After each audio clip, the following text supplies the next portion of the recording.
नमस्कार, मैं पूजा शर्मा आप सभी का स्वागत करती हूँ इंडियन फिल्म हिस्ट्री में।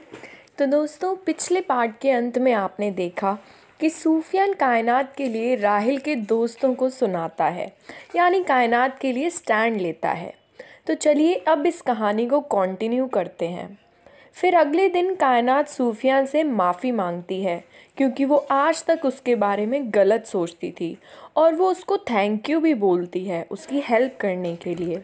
लेकिन सूफियान कायनात को बोलता है कि अगर कायनात की जगह कोई भी लड़की होती तब भी सूफियान ऐसा ही करता, तो तुम स्पेशल नहीं हो।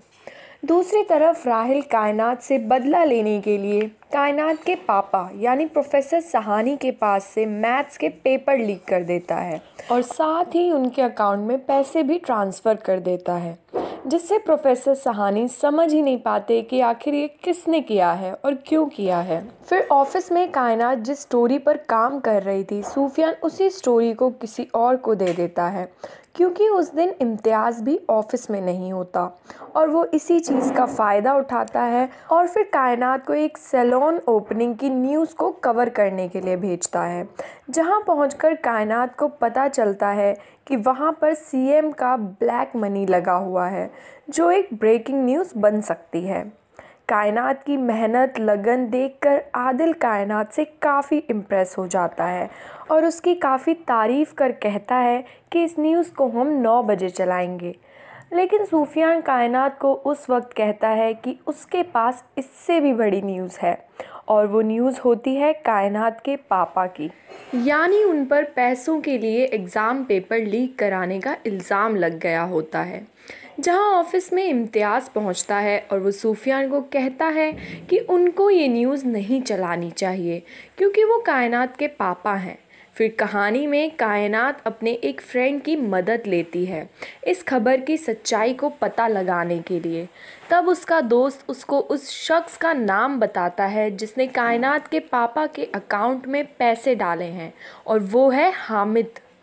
फिर कायनात वो प्रूफ ऑफिस में दिखाती है और बताती है कि उसके पापा आज दूसरे न्यूज़ चैनल को इंटरव्यू देने वाले हैं, जिसे सुनकर इम्तियाज़ को तो अच्छा लगता है और वो यही सोचता है कि हामिद को इसकी सज़ा मिलनी ही चाहिए। लेकिन सूफिया इम्तियाज़ के बिल्कुल अलग सोचता है, यानी सेल्फिश हो जाता है कि अगर ऐसा हुआ तो उसके भाई हामिद का करियर ख़त्म हो जाएगा और उसको कहीं ना कहीं ये लग रहा था कि शायद इस सब में हामिद की कोई गलती नहीं है, कहीं उसने ये सब अपने दोस्त के कहने पर ना किया हो। फिर इम्तियाज़ और सूफिया कायनात के घर आते हैं, जहाँ इम्तियाज़ कायनात को हामिद का नाम छिपाने से कहता है, जिसे सुन कायनात शॉक हो जाती है।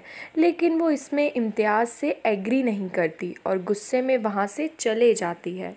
फिर प्रोफेसर सहानी और कायनात हामिद के घर जाते हैं और वहाँ बताते हैं कि उन्होंने हामिद के ख़िलाफ़ की हुई कंप्लेंट को वापस ले लिया है और इस सब के पीछे हामिद नहीं राहिल है, क्योंकि ये सब एक सीसीटीवी फुटेज में कैद हुआ है। फिर सारे घर वाले राहिल को काफ़ी सुनाते हैं, जिसके बाद सूफिया कायनात से थैंक यू बोलकर एक नई शुरुआत करता है, जहाँ कायनात सूफिया को अपना डॉग पेस्की संभालने को देती है एक दिन के लिए। मतलब सूफिया और कायनात के बीच तो नए प्यार और अच्छाई की शुरुआत हो रही है। लेकिन सूफियान के घर में सब खराब हो रहा था, यानी डाना फराद से कहती है कि राहिल की वजह से हामिद पर बात आई है, हामिद को राहिल की वजह से शायद जेल भी हो सकती थी। डाना वहाँ फराद को भड़काती है कि सूफियान और राहिल मिलकर उनके बेटों की ज़िंदगी ख़राब कर देंगे। डाना फराद को ये तक बोल देती है कि हम इस कंपनी में आदिल से ज़्यादा % के ओनर हैं, तो हमें उनसे अपना हिस्सा लेकर अलग हो जाना चाहिए, जिसे सुन फराद काफ़ी गुस्से में आ जाता है और डाना को सुना देता है कि उसके मरते दम तक तो ऐसा कुछ नहीं होगा। फिर इसके बाद आदिल और फराद अपने पुराने दिन याद करते नज़र आते हैं, जहां आदिल फराद को कहता है कि शायद अब हमारे इस परिवार में दरार पड़ने लगी है, तो हमें अब अलग हो जाना चाहिए। फिर फराद भी उसकी बात सुनकर बंटवारे के लिए हामी भर देता है।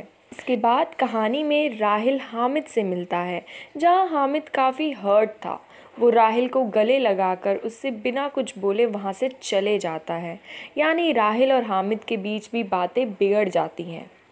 दूसरी तरफ कहानी में हमें ये पता चलता है कि कायनात की माँ को कैंसर है, जिसको लेकर कायनात और उसके पूरे घर वाले काफ़ी परेशान थे और बस मम्मी को सपोर्ट करने में लगे रहते थे। फिर आ जाता है बंटवारे का दिन, और जहाँ सभी काफ़ी अपसेट थे और वहाँ पर कायनात अपनी माँ की हेल्थ के लिए दुआ मांगती है, जिसे सूफियान सुन लेता है और काफ़ी इमोशनल हो जाता है।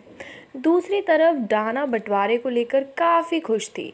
फिर जब आदिल और फराद बंटवारे के पेपर साइन करने बैठते हैं, तब फराद इतना इमोशनल हो जाता है कि वो अपनी कंपनी का ज़्यादा हिस्सा आदिल को देने की बात करता है, जिसे सुन डाना बिल्कुल बौखला जाती है और बंटवारे को रुकवा देती है। लेकिन दोस्तों, डाना हार नहीं मानती। वो इसके बाद ये डिसाइड करती है कि अब वो इस दोस्ती को ही तोड़कर रहेगी, शायद तभी ये बंटवारा हो पाएगा। कहानी में दूसरी तरफ सूफियान को कायनात के सपने आते हैं, लेकिन उसको सपने में कायनात के साथ इम्तियाज़ दिखता है, जिससे उसको काफ़ी डर लगता है। उसको ऐसा लगता है कि शायद कायनात उन दोनों दोस्तों के बीच, दोस्त से भी ज़्यादा जो बढ़कर भाई हैं, उनके बीच आ जाएगी। और यही आपको सीज़न 2 में देखने को मिलेगा कि कायनात सूफियान के बीच इम्तियाज़ क्या करेगा और क्या आदिल और फराद अलग होंगे। और इसी तरह से हो जाता है इस सीज़न 1 का अंत। इसके साथ ही अगर आपको ये सीज़न 1 की स्टोरी अच्छी लगी हो तो इस वीडियो को लाइक करें और ज़्यादा से ज़्यादा शेयर करें। और फ़िलहाल के लिए बेबाकी सीज़न 2 का इंतज़ार करें। उसकी कहानी को भी हमारी ज़ुबानी सुनने के लिए हमारे चैनल इंडियन फिल्म हिस्ट्री को सब्सक्राइब करें और बेल आइकन को दबाना बिल्कुल ना भूलें।